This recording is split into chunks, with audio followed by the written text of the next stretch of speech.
नाजरीन आदाब। मुर्रिखा 15 नवंबर 2024 मुताबिक 12 जमादिल अव्वल 1446 हिजरी के अवधनामा वाइस एडिशन में आपका खैर मकदम है। पेश खिदमत है अवधनामा में शाये खास खबरों की तलखीस। वज़ीर आज़म नरेंद्र मोदी ने आज महाराष्ट्र में 3 रैलियां की। पहली रैली छत्रपति संभाजी नगर में, दूसरी रैली पनवेल में और तीसरी मुंबई में। उन्होंने कहा कि महाराष्ट्र का ये इंतखाब सिर्फ नई हुकूमत को मुंतखब करने का इंतखाब नहीं है। इस इलेक्शन में एक तरफ संभाजी महाराज को मानने वाले मुहिब्ब वतन हैं तो दूसरी तरफ औरंगजेब की तारीफ करने वाले लोग हैं। मोदी ने जुमेरात को औरंगाबाद की इंतखाबी रैली में कहा कि कांग्रेस पार्टी तरक्की पर यकीन नहीं रखती बल्कि हुकूमत बनाने के लिए तक़सीम में यकीन रखती है। पीएम मोदी ने कहा कि शिवसेना के बानी बाला साहब ठाकरे का औरंगाबाद का नाम बदलकर छत्रपति संभाजी नगर रखने का ख्वाब था जिसे हमने पूरा किया है। वज़ीर आज़म मोदी ने मजीद कहा कि जब लोग तक़सीम होते हैं तो कांग्रेस को फायदा होता है। राहुल गांधी ने कहा है कि हिंदुस्तान के आईन में सबको इज्जत से जीने का हक दिया गया है, लेकिन वज़ीर आज़म नरेंद्र मोदी आईन को खाली किताब कहते हैं। उन्होंने कहा कि आईन में न सिर्फ बिरसा मुंडा, गौतम बुद्ध, महात्मा गांधी, महात्मा फुले और डॉक्टर अम्बेडकर के ख्यालात शामिल है बल्कि उसमें हिंदुस्तान का इल्म और मुल्क की रूह भी है। नरेंद्र मोदी ने आईन को खाली किताब करार देकर उन अजीम शख्सियात की तौहीन की है जिन्होंने मुल्क की तश्कील में अहम किरदार अदा किया।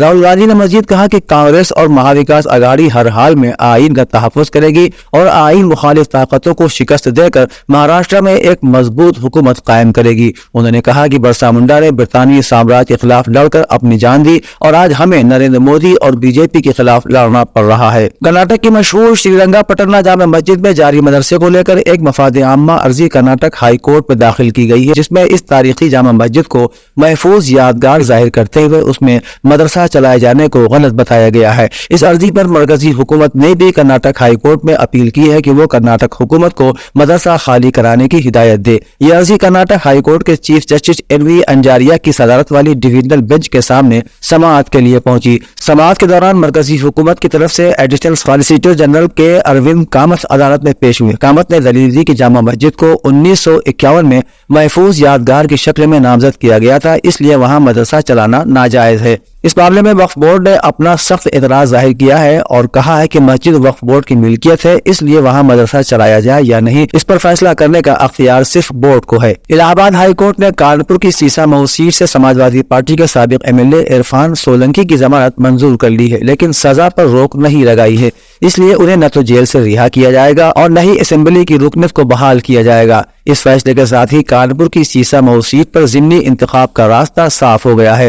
गौरतलब है कि यहाँ जिमनी इंतखाब 20 नवंबर को होना है। जस्टिस राजीव गुप्ता और जस्टिस सुरेंद्र सिंह की डिवीजन बेंच ने इस मामले में समाअत मुकम्मल होने के बाद 8 नवंबर को अपना फैसला महफूज रख लिया था। इस मामले में यूपी हुकूमत ने हाईकोर्ट में अपील भी दायर की थी। इरफान सोलंकी ने अपनी अपील में सजा को मनसूख करने की दरख्वास्त की थी। समाजवादी पार्टी के सरबराह अखिलेश यादव ने कहा कि जमहूरियत और आईन तभी बचेंगे जब लखनऊ और दिल्ली की कुर्सी से बीजेपी को उखाड़ फेंका जाएगा। फूलपुर असेंबली जिमनी इलेक्शन में पार्टी के उम्मीदवार मुश्तबा सिद्दीकी की हिमायत में रुद्रपुर में मुनक़िदा रैली से खिताब करते हुए अखिलेश यादव ने कहा कि जब तक लखनऊ और दिल्ली में बीजेपी की हुकूमत रहेगी मुल्क में जमहूरियत और आईन खतरे में रहेगा। इसकी सिक्योरिटी के लिए दोनों मकामात से बीजेपी को उखाड़ फेंकना होगा। उन्होंने कहा कि वक्त वक्त पर सुप्रीम कोर्ट और हाई कोर्ट इनके खिलाफ फैसले करते रहते हैं क्योंकि ये हुकूमत आईन के मुताबिक नहीं चल रही है। एसपी सरबराह ने कहा कि ये लोग जमहूरियत नहीं चाहते हैं। इरम जुलानी मेडिकल कॉलेज में आलमी यौम ज़ियाबतीस के मौके पर अजमल खान सेमिनार हॉल में एक प्रोग्राम का इनेकाद किया गया, जिसमें कॉलेज के असातिज़ा, तलबा और दीगर स्टाफ ने भी कसीर तादाद में शिरकत की। कॉलेज के प्रिंसिपल डॉक्टर अब्दुल हलीम कासिमी ने इफ्तिताही तकरीर की और ज़ियाबतीस के बारे में बेदारी पैदा करने की अहमियत पर रोशनी डाली। डॉक्टर मोहम्मद तारिक ने तफसीली गुफ्तगू की, जिसमें ज़ियाबतीस के असबाब, अलामात, तशखीस, इलाज और बचाव के तरीकों पर तफसील से रोशनी डाली। शोबे मुआलजात के सरबराह प्रोफेसर आरिफ इस्लाही और डॉक्टर मोहम्मद तौसीफ आलम, डॉक्टर शाहिद सुहैल ने भी ज़ियाबतीस के बारे में यूनानी और जदीद इलाज के तौर तरीकों की मालूमात फराहम की और इस ज़िम्न में हालिया तहकीकाती काम से भी रूशनास कराया। शोआ फातिमा एजुकेशनल चैरिटेबल ट्रस्ट की जानिब से इस साल होने वाले शमीम निकट अफसाना कंपटीशन में रिसर्च स्कॉलर मोहम्मद सुहैल शिया का पीजी कॉलेज लखनऊ के अफसाने को पहला और लखनऊ यूनिवर्सिटी के शोबे फारसी की रिसर्च स्कॉलर सऊदा के अफसाने को दूसरा इनाम देने का फैसला किया गया है, जबकि बीए की सतह पर मुमताज पीजी कॉलेज की तालिबा मंतशा खातून के अफसाने को पहला और शिया कॉलेज की तालिबा सैयद इकरा आसिफ के अफसाने को दूसरे इनाम के लिए मुंतखब किया गया है।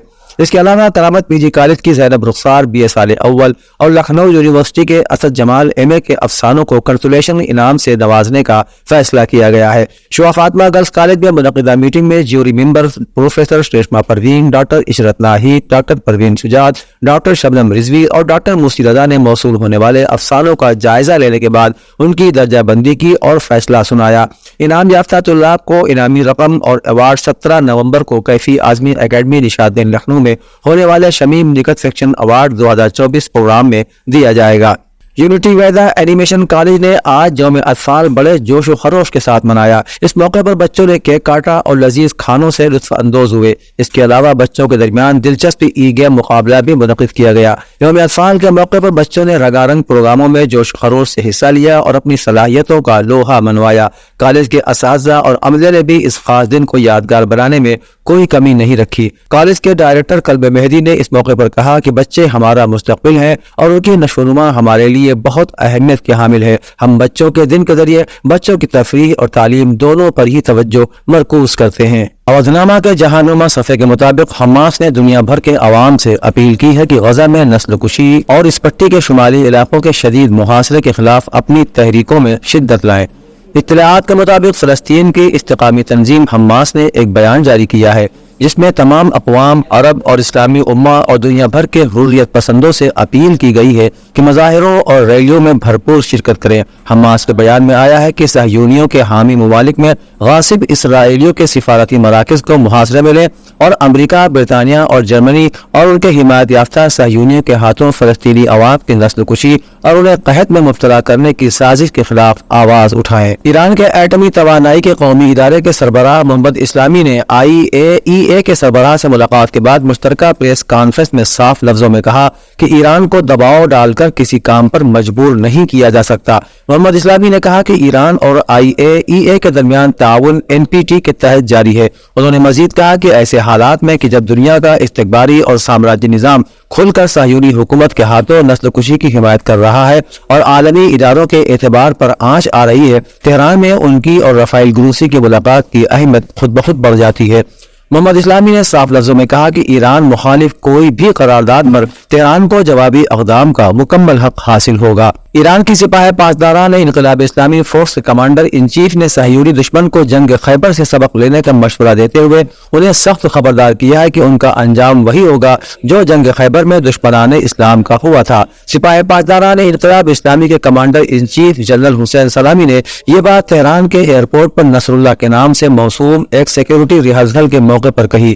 جنرل حسین سلامی نے کہا کہ ہم دشمن سے کہتے ہیں کہ وہ تاریخ پڑھے، صدر اسلام میں جنگ خیبر کی طرف رجوع کرے، تمہارا انجام وہی ہوگا جو جنگ خیبر میں ہوا، ہم سخت وار کر کے انتقام لیں گے۔